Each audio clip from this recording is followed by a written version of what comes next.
दूसरी जंग अजीम को अक्सर फौजों और हथियारों की जंग समझा जाता है, लेकिन असल में ये जहनों की जंग थी। एक ऐसी जंग जहां जबरदस्त हिकमत अमलियों ने तारीख का रुख ही बदल दिया। तो आइए देखते हैं उन शानदार मंसूबों को जिन्होंने आखिरकार फतह को मुमकिन बनाया। अच्छा, जरा सोचिए, एक जंग जो पूरी दुनिया में अलग अलग बड़े आज़मों पर लड़ी जा रही हो, और दुश्मन बहुत ताकतवर और अपनी जगह पर मजबूत। इत्तेहादियों के सामने बिल्कुल यही मसला था, एक ऐसा चैलेंज जो तकरीबन नामुमकिन लगता था। सवाल यह था कि इतने बड़े पैमाने पर जंग जीती कैसे जाए। सबसे पहला चैलेंज था बहरुल काहिल का वसीओ अरीज मैदान जंग। यहाँ जापान ने जजीरों का एक ऐसा जाल बिछा रखा था जो नाकाबिले तस्खीर लगता था। हर जजीरा एक किले जैसा था। इस समुद्री पहेली को कैसे हल किया जाता? और इस पहेली का पहला टुकड़ा कोई तोप या टैंक नहीं था, बल्कि एक राज था, एक खुफिया मालूमात जिसने बहरुल काहिल में जंग का पांसा पलटना था। और इस सब का मरकज थी मिडवे की लड़ाई। यहां अमरीकियों ने एक बहुत ही कमाल की चाल चली। उन्होंने जानबूझ के मिडवे जजीरे से एक झूठा पैगाम भेजा कि भाई यहां पानी साफ करने वाली मशीन खराब हो गई है। अब हुआ यह कि जब जापानियों ने अपने खुफिया कोड में इसी पानी की कमी का जिक्र किया तो अमरीकियों का शक यकीन में बदल गया। उन्हें पता चल गया कि अगला निशाना मिडवे ही है। और ये इंटेलिजेंस इतनी ज्यादा दुरुस्त थी कि एडमिरल निमिट्स ने बाद में कहा कि हमले की पेशनगोई में सिर्फ 5 मिनट, 5 डिग्री और 5 मील का फर्क था।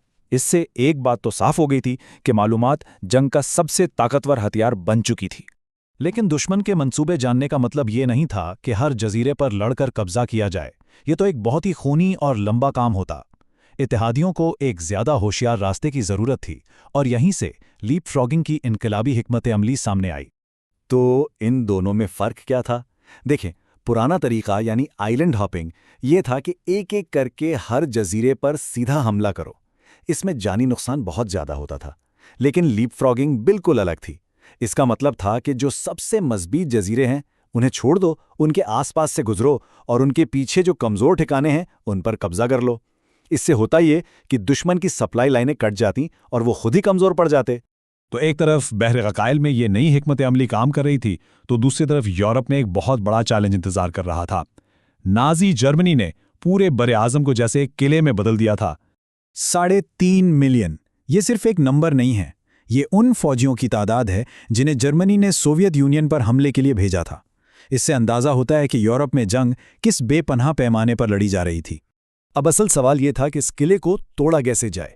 इत्तेहादियों को समंदर के पार से तारीख का सबसे बड़ा और पेचीदा तरीन हमला करना था, और वो भी नाजियों की बनाई हुई मजबूत एटलांटिक वॉल के खिलाफ। यहां जरा सी भी गलती तबाही ला सकती थी। हमले के लिए वक्त बहुत अहम था। हर चीज का ठीक होना जरूरी था। समंदर में लहरों का कम होना, चांद की रोशनी ताकि पैराट्रूपर्स देख सकें, मौसम का पुरसुकून होना, यहां तक कि आसमान पर बादलों की एक खास मिकदार। और ये सब चीजें महीने में सिर्फ चंद दिन ही एक साथ मुमकिन थीं। तो ऐसे में इत्तेहादियों का सबसे बड़ा हथियार कोई टैंक या हवाई जहाज नहीं था, बल्कि एक धोखा था, एक फरेब। उन्होंने तारीख का सबसे बड़ा और शानदार धोखा तैयार किया, जिसे नाम दिया गया ऑपरेशन बॉडीगार्ड। मकसद जर्मन हाई कमांड को पूरी तरह गुमराह करना। उन्होंने एक पूरी की पूरी नकली फौज खड़ी कर दी। जी हां, USAG के नाम से। सोचें जरा, रबड़ के टैंक, लकड़ी के हवाई जहाज और हर वक्त चलने वाले जाली रेडियो सिग्नल्स, ये सब सिर्फ जर्मनों को ये यकीन दिलाने के लिए था कि असल हमला तो पास दे काले पर होने वाला है। और कमाल यह है कि ये चाल चल गई।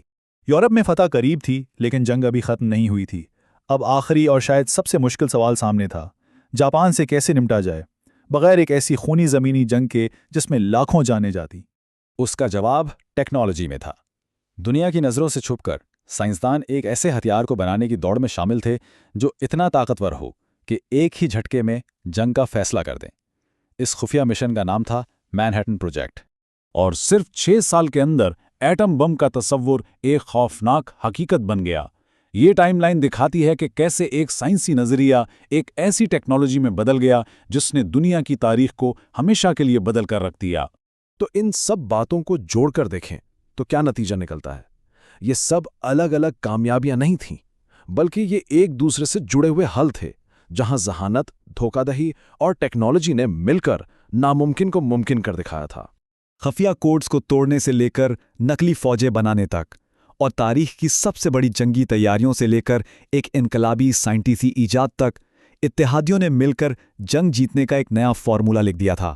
تو آخر میں ہم یہ دیکھتے ہیں کہ دوسری جنگ عظیم کی حکمت عملیوں کی بنیاد تھی جدت، یعنی انوویشن، اور یہ ایک سوال چھوڑ جاتی ہے کہ آج کی جنگی حکمت عملیوں کو کیا چیز متعین کرتی ہے، کیونکہ ذہانت، دھوکہ دہی اور ٹیکنالوجی، یہ اصول آج بھی بالکل اسی طرح دنیا بھر کے حالات اور تنازعات پر اثر انداز ہو رہے ہیں۔